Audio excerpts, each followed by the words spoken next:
The Nether on 2B2T, Minecraft's oldest anarchy server, looked like this a few months ago. 6 months and 28 million blocks of obsidian later, it looks like this. You're looking at the largest logo ever created in 2B2T history, and it was made by the group responsible for the massive highway system on the server. How could they manage to complete a project at this scale in only 6 months? And why'd they make it in the first place? After doing some research and talking to some of the project's organizers, I'm here to tell the story. Now, getting around 2B2T is no joke. If you don't know, traveling 1 block in the Nether is the same as traveling 8 blocks in the overworld. On the kind of server where players are moving over 100,000 blocks away from spawn just to keep their bases safe, the highways exist to make it easy to cover that distance safely. And the Highway Workers Union is the group that helps to make those highways a reality. Not only do they build highways, but they also spend a lot of time maintaining them. They are dedicated to the infrastructure of 2B2T. But the question is, why would a group like that decide to build a logo? And not just any logo, but the biggest logo ever made on 2B2T. I was able to get in touch with a player named Tullybob, who originally came up with the idea. Tullybob felt like the highway groups are treated as a joke on 2B2T, and that people don't view building highways as impressive. By building a logo, Tullybob wanted to change the perspective that people had on the highway building groups, to be taken more seriously and gain some respect, in addition to leaving a mark on the server. From there, the rest was history. The Highway Workers Union put out a call to arms, looking for members willing to join the project. Of course, it was important to keep the project a secret. That meant you couldn't know what the project was before actually starting to work on it, and only members ready to donate months of their time to the project were allowed to join, which made sense considering the scale of the project. The logo had already been designed by one of the founding members, Any Heartbreak. For any project of this scale, automation is bound to be used. One player, Iron Exception, was responsible for handling the creation and optimization of the schematic to be used in the logo project. Instead of Baritone, the group's custom plugin for building highways was used, called Highway Tools. While its main purpose is to assist with automated highway construction, it was also a perfect fit for a project like this. It was said to be faster than Baritone, while also being able to automatically mine ender chests as needed to maintain a supply of obsidian blocks. It handled food and armor as well. The tool is actually developed by Constructor, one of the leaders of the Highway Workers Union. With all the preparation and recruiting out of the way, the work began.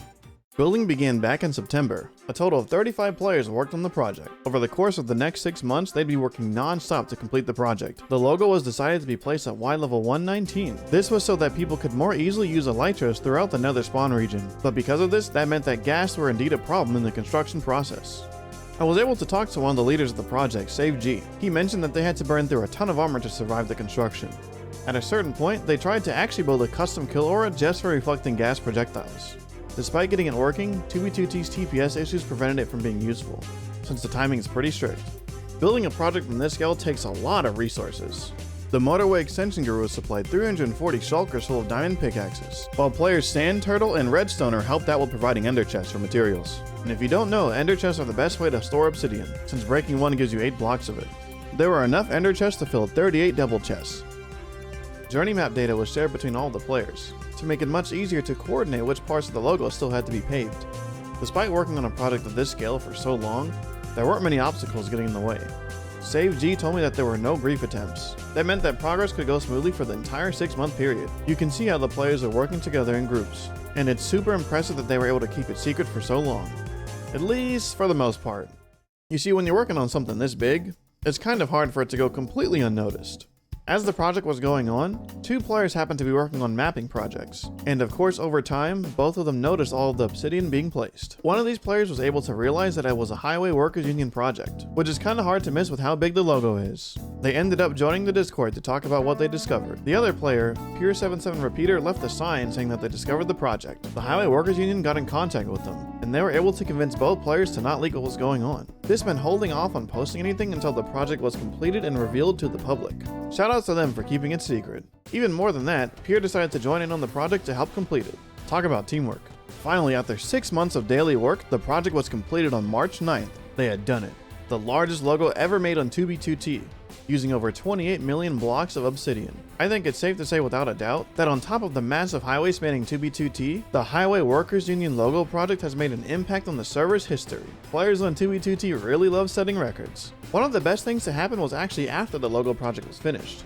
Some players suspected that other groups would be kind of annoyed by this, notably the Spawn Masons, but that couldn't have been further from the truth. Not too long after the completion of the project, this message was posted in the Discord. Totorak, one of the 5 leaders of the Spawn Masons, had actually come to congratulate the group, and to clear the air that there had been no drama, and that they are cheering them on, saying that the Highway Workers Union has nothing but respect from the Spawn Masons, and a thanks for keeping the highways clean.